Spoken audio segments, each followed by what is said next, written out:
안녕하세요. 송산 케미TV입니다. 2월 8일 시장이 마감되었습니다. 1월 달에도 그렇게 시장이 안 좋더니 2월 달에도 뭐 시장이 여전히 안 좋죠. 지수가 거의 돌아서지 않고 있습니다. 지금 보시면 일단 3거래일 정도 반등해 졌는데 오늘까지는 좀 쉬어가는 모습이고, 일단 코스닥 지수 전체적으로 보면 5일선은 그래도 간신히 지켜내는 모습입니다. 코스피 시장도 역시 5일선은 간신히 지켜냈는데 역시나 오늘 좀 밀렸다가 막판에 그래도 다행히 이제 기관들의 좀 방어가 있었죠. 그러면서 돌아섰고, 전체적으로 시장은 더 크게 빠지진 않지만 그렇다고 강하게 상승해주는 어떤 모멘텀도 좀 많이 부족한 상황입니다.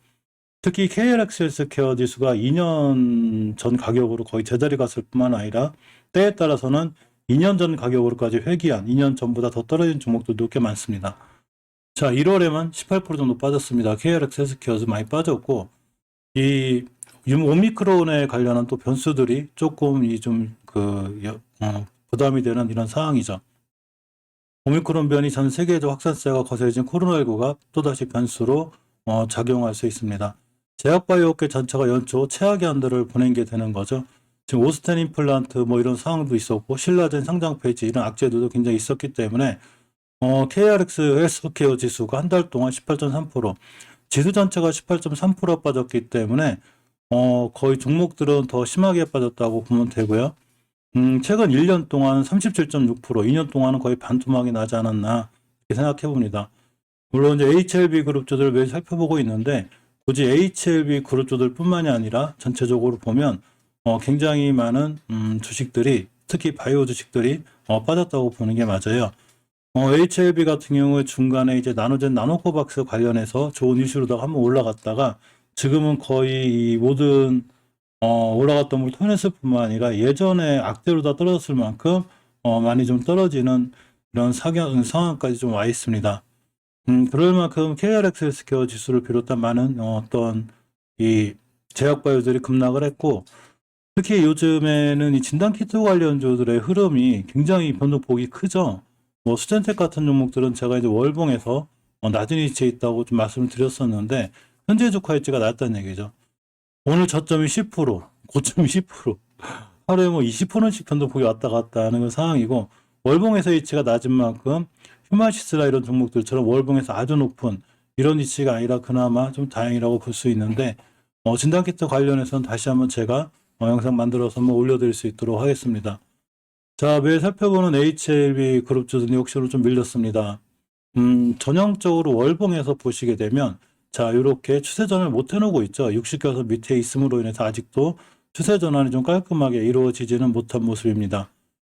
주봉에서 봤을 때도 역시나 이 중기 추세 상승이 확정되는 5주선 밑에 있죠, 지금. 5주선 돌파 안착을 해줘야 되는데, 이걸 못 해주고 있기 때문에 당연히 추세는 아직 하향이고, 일봉에서 보면은 이제 다시 5월선을 깨놨기 때문에 변곡점 자리가 하나 있어요. 이렇게 언덕처럼 생긴 이 부분을 지켜주는 게 중요합니다. 오늘의 저점이 되겠죠. 즉 3만원대 속가창 2만원대로 바뀌지 않는 게 중요하죠. 자, 투자자별 동향을 살펴보면 역시 오늘 이제 외국인이 매수했는데, 기관들이 지금 잘 모아놨다가 이틀 정도 좀 강하게 매도하고 개인도 어느 정도 매도를 하면서 주식이 좀 밀렸습니다.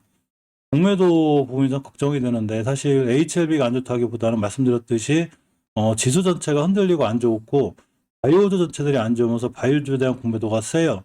거의 한 20%대 공매도가 나왔기 때문에 이 부분이 좀 리스크로 작용할 수 있습니다. 대단한 외국인들이죠. 공매도 하는 거 보면 우리 깜짝 놀랄 정도인데, 20%의 공매도가 나와 있기 때문에 사실 또 더 이상 공매도를 할지 안 할지 모르겠지만, 월봉에서 현재 주가 위치를 말해주는 자리가 이렇게 낮은데도 여기서도 공매도를 한다는 게 참 대단한 것 같습니다. 더 이상 밀리지 않을 것 같은 대바닥권에 와 있는데, 일단 호가창이 3만원대에서 2만원대로 바뀌지 않는 게 중요하고, 저점으로 떨어졌을 때 바로 울타기 하지 말고 추세 전환이나 이런 게 됐을 때 하는 게 좋아요. 지금 아직은 240에서 밑에서 꽤 이제 오랫동안 옆으로 가고 있기 때문에 사실 29,700원대를 안 깰 것 같긴 하지만 옆으로 간다거나 또 한번 지수가 출렁임으로 해서 이제 위험성이 있으니까 아직은 좀 관망하고 보는 게 맞습니다.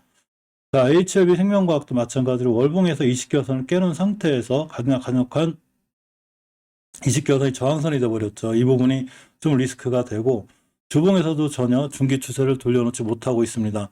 5주선 돌파 안착을 해야 되는데 역시 더 밀리고 있고, 일봉에서 보게 되면 이전 저점이 만원대까지는 밀릴 것 같아요. 근데 그 중요한 변곡점 자리가 하나 있죠. HLB처럼 똑같이 가격으로 보면 11,000원대가 되는데 살짝 지금 저점을 깨놓은 상태라 내일 좀 시장을 좀 봐야 돼요.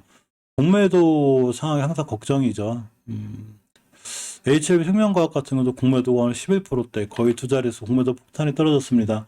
특히 HLB 생명과학 같은 경우 이제 대차 거래에 있어 대차 상한이 아침에도 알려드렸지만 많이 이루어지고 있는 모습이거든요. 자, 이렇게 보시면 대차 상한이 거의 120만 주, 30만 주씩 일어나고 신규 수량이 적은데도 불구하고 다시 한번 공매도가 좀 극성을 부리는 이런 상황입니다.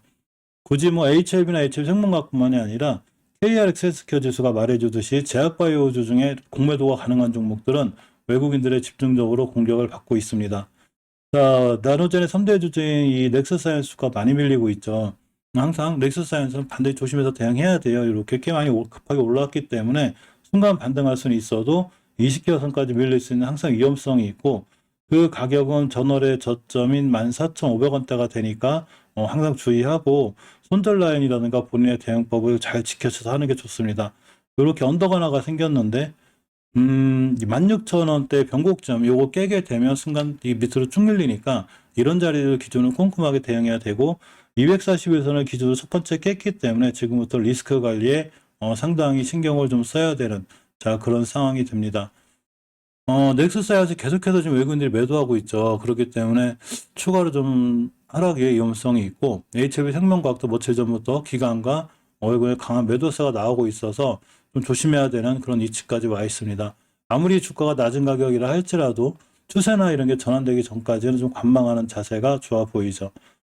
HLB 제약도 이 저번 달에 시켜서 깨어난 이후에 절대 회복 못 해주고 있죠. 지금 아직 뭐 바닥권이긴 한데 자, 주봉에서 추세 전환 못 해주고 있습니다. 이런 추세 전환을 잘 이쁘게 해줘야 되는데 아직은 좀 갇혀 있고 일봉에서는 뭐 크게 밀진 않고 있지만 이제 밀려도 좀 심하게 밀린 것 같아요. 일단 240에서는 깨놓은 상태에서 굉장히 오랫동안 이제 하향의 길을 걷고 있는데 이제 그만 돌아가 줄 때도 되지 않나 싶습니다. 이전 저점이 만원대 속가창이 1,000원대로 9,000원대로 바뀌지 않는 게 중요하니까 그런 좀 관리를 좀 해드려야 되고 220개선을 깬 상태로 꽤 밀려있기 때문에 이전 저점까지 한번 왔다 갈 수도 있으니까 성급하게 뭐 산다든가 이렇게 하지 말고 추후에 좀 이 거래량에도 좀 터지고 지금 거래량이 굉장히 미비하죠. 좀 터지고 들어오고 매수세가 들어올 때 들어가도 늦지 않을까 이렇게 생각해 봅니다. 자, HLB 테라피틱스는 역시 호재에도 불구하고 계속 밀리고 있죠. 전월의 저점인 11,700원대를 기준으로 대응하는 게 맞고 주봉에서 역시 추세 전환을 못 해주고 있죠. HLB 그룹주들이 전체적으로 추세 전환을 해주는 5주선을 돌파해주지 못하고 있기 때문에 역시나 좀 밀려 있고 자, 일봉에서는 이제 변곡점 하나가 생겼는데 이 자리가 되겠죠. 이렇게 꼬리가 딱 찍은 자리 저점이 11,350원이 되는데 이 11,300원대를 기준으로 리스크 관리나 대응을 하는 게 좋습니다. 자, 노터스의 주가가 좀 아슬아슬합니다. 아직도 20개선 근처 붙어 있긴 한데 이거 깨면 이 5개월 선이 20개선을 끄는 데드 크로스가 생기기 때문에 굉장히 조심해야 되고 자, 주봉에서 역시 추세 전환 못 해놓고 있습니다. 일봉에서는 5일선 기준으로 왔다 갔다 하긴 하는데 이렇게 변곡점 자리나 전저점 자리들이 있어요. 이런 자리들 깨면 아주 위험해지니까 이런 자리들 기준으로는 꼭 조심해서 꼼꼼하게 대응할 필요가 있습니다.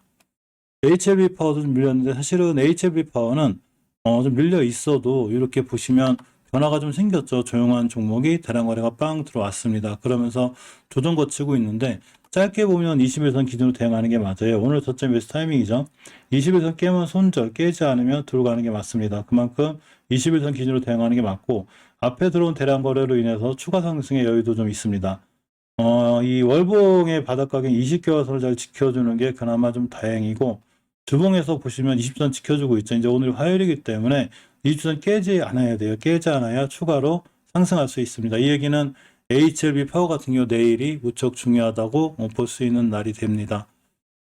오늘 시장이 전체가 좀 안 좋아서 많이들 힘드시죠. 지금 전체적으로 보면 전형적인 하향의 대세 하향 하락장이기 때문에 어쩔 수 없고 이 대세 하락장 속에서 지금 어느 정도 기술적 반등도 해주고 또 잘 버텨주고 있는 것 같아요. 요거까지 깨게 되면 크게 위험해지는데 아무래도 러시아, 우크라이나 같은 좀 지정학적 리스크가 계속 존재하고 또 하나가 이제 이 긴축이라든가 금리 인상이 실질적으로 이루어지겠죠. 지금 이제 계속 이루어진다고 하면서 주식이 무너진 거니까 계속해서 나왔을 때 시장이 반응하지 않으면 그 부분만큼 더 이상 반영이 되지 않을 수 있지만 러시아 우크라이나 발에 대한 리스크는 좀 있으니까 이런 걸 항상 염두에 두고 어느 정도 이 현금화를 언제든지 할 수 있거나 또는 손절을 빨리 할 수 있는 이런 나름만의 전략을 갖고 시장을 대응하는 게 좋은 방법이지 않을까 생각해 봅니다. 자, 오늘도 고생하셨습니다. 감사합니다.